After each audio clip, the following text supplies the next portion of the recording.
એક ગાયના પ્રાણ બચાવવા હોય તો એ રાજા પોતાનું બલિદાન આપી દેતા, એવો આ ભારત વર્ષ હતો.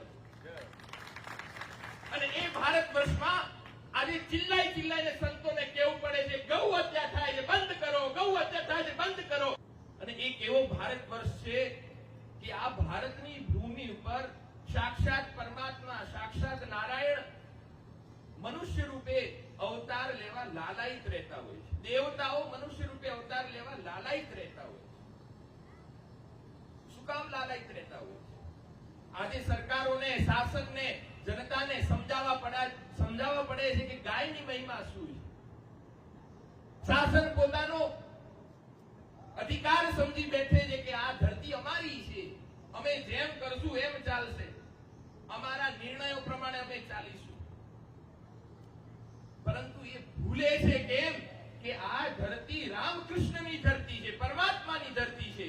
અહીંયા કોઈ વિશેષ સત્તાધીશ હોય તો કોઈ અન્યથા ન લે. વ્યવસ્થાની દ્રષ્ટિએ મુખ્યમંત્રી, પ્રધાનમંત્રી, રાજ્યપાલ, રાષ્ટ્રપતિ હોઈ શકે, પરંતુ જેમ ગુજરાતની વાત કરી લઈએ તો ગુજરાતનો રાજાધિરાજ તો દ્વારિકાધીશ છે, પરમાત્મા છે, નારાયણ છે.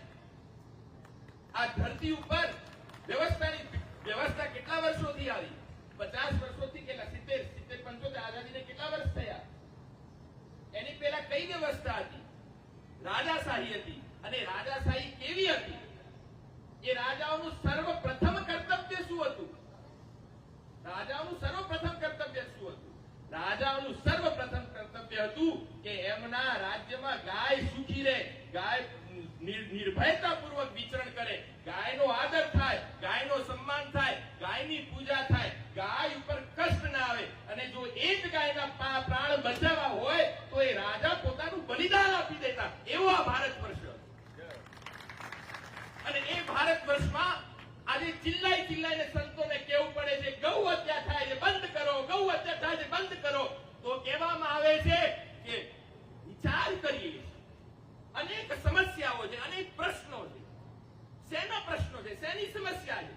ગાયનું નામ લઈ અને લોકો સત્તા પર બેઠતા હોય. કોઈ સત્તાનો, કોઈ પક્ષ પાર્ટીનો વિરોધ નથી, પરંતુ ગાય એ હિન્દુવાદી લોકોના માટે એ મુખ્ય વિષય હતો. અને ગાય એ સનાતન ધર્મનો મૂળ છે, એ લોકો ક્યાં નથી જાણતા.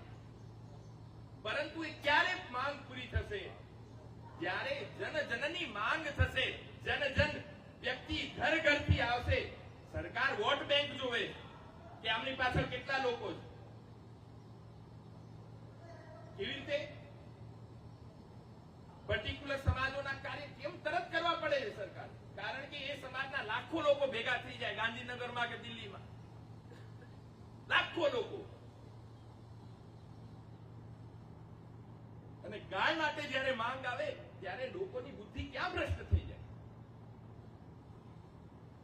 ગાયની માંગ શું? ગાય તમારી, આપણા બધાની માંગ નથી.